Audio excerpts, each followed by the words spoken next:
जहां नारायण नर के रूप में भविष्य की यात्रा के लिए सज्ज हो रहे थे, वहीं रावण स्वयं को नर से सुरक्षित करने के लिए यमलोक की ओर बढ़ रहा था।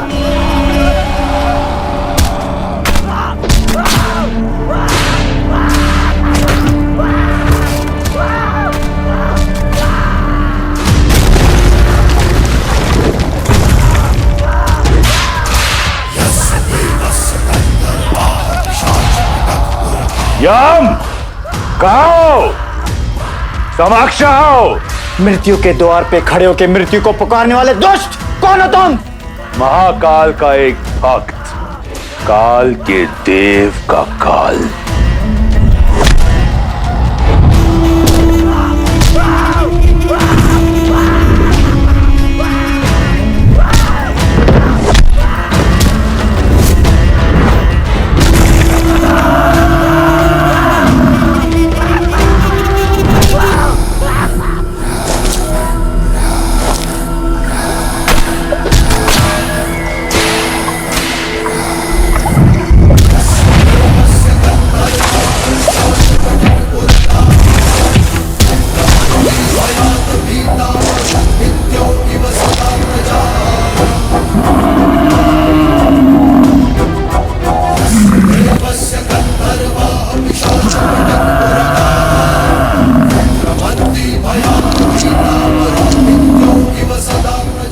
लौट जाओ दशानन। आ गए हम। मुझे लगा था कुबेर की भांति भाग जाओगे। यक्ष और यम में यही अंतर है।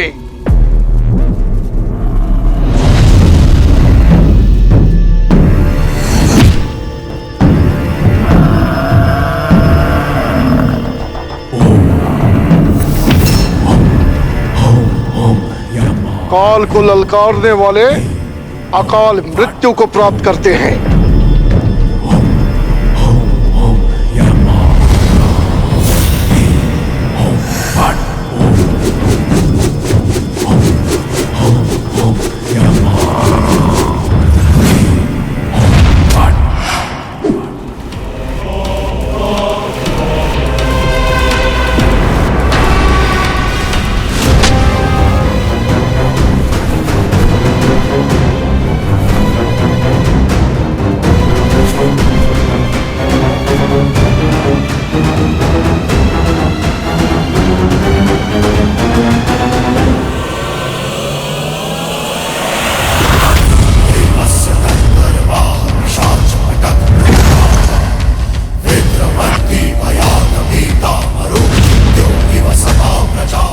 और महाकाल का वो भक्त जिसे स्वयं महादेव का आशीर्वाद प्राप्त हो, उससे काल को भयभीत होना चाहिए।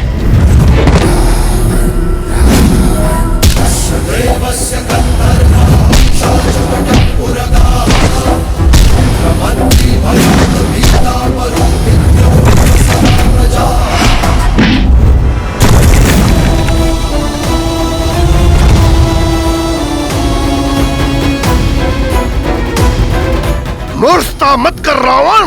ब्रह्मदेव के दिए वरदान का अनुचित लाभ मत उठा। उसी वरदान के अनुसार तुम मुझे मार नहीं सकते। सोचता हूं आज मृत्यु को ही मृत्यु दे दूं।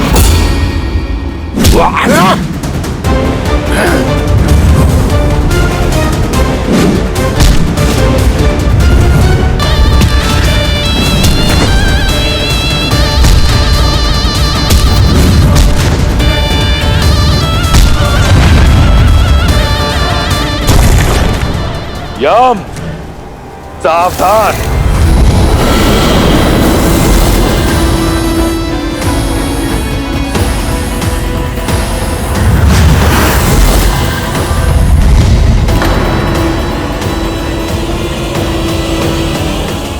रुक जाओ दशानन।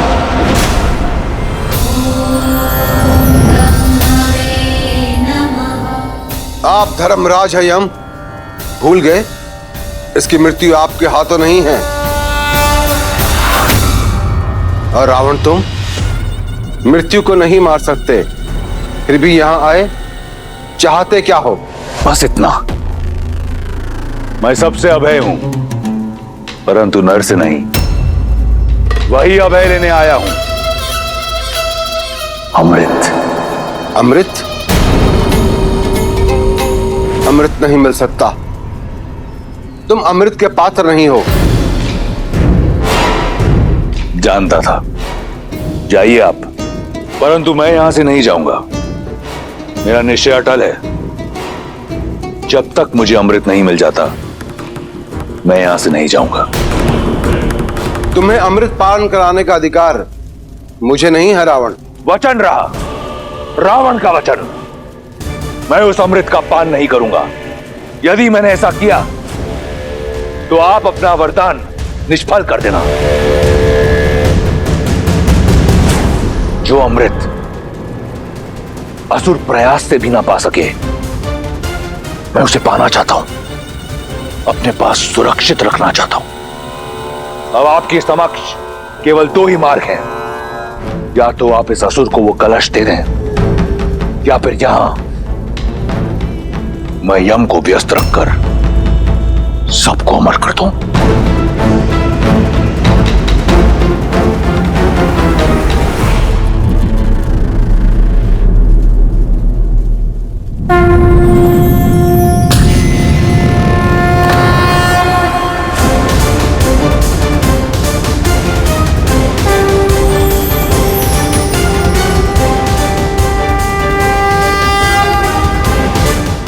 उत्तम,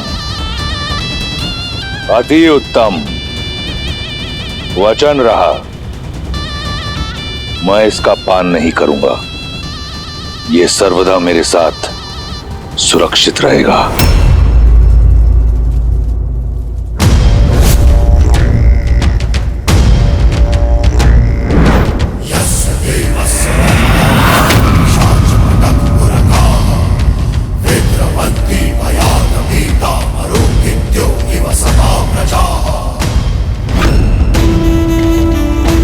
नर का अभय नहीं दिया था ना ब्रह्मदेव? अब देखो, नर ले आओ या कोई और जाति उत्पन्न करो, जैसे ही मुझ पर प्रहार होगा, ये कलश टूटकर इसका अमृत मेरे लहू के साथ मिल जाएगा। इस तरह मेरा वचन भी नहीं टूटेगा। अब रावण का कोई तोड़ नहीं।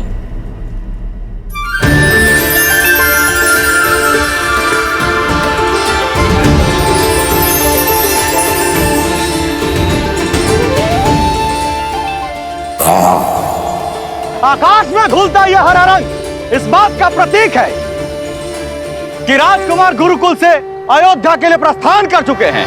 श्री रामचंद्र की जय, श्री रामचंद्र की जय, श्री रामचंद्र की जय, श्री रामचंद्र की जय, श्री रामचंद्र।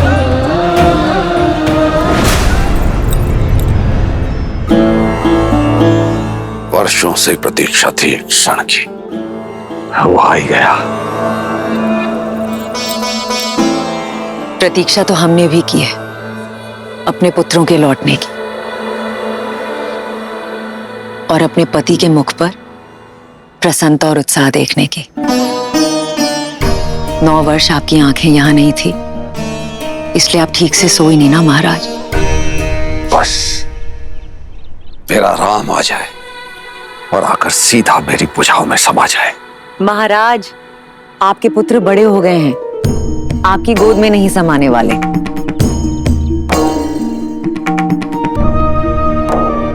हम तो ये भी नहीं जानते कि हमारे पुत्र दिखते कैसे हैं महाराज। ये निर्दयी समय कितने वेग से दौड़ता है ना। अपने नन्हे मुन्ने आंखों के तारे भेजे थे हमने गुरुकुल, और आज जो लौट कर आ रहे हैं वो अयोध्या की प्रजा की आंखों के सूर्य हैं।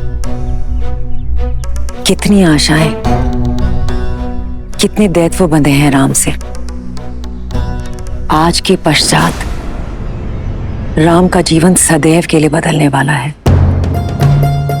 क्या जाने नियति हमारे पुत्रों को किस ओर लेकर जाएगी। किंतु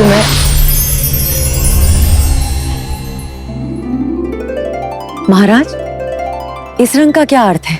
इसका अर्थ है राम सरयू पार करने के लिए नौका में बैठ चुका है और कुछ ही समय बाद अयोध्या के तट पर होगा।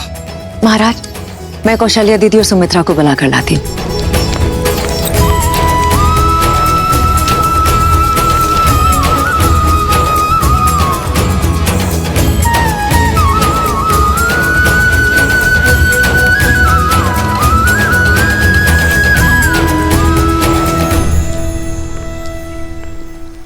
क्या हुआ महारानी, ऐसा क्यों प्रतीत हो रहा है कि आप किसी बात को लेकर चिंतित हैं?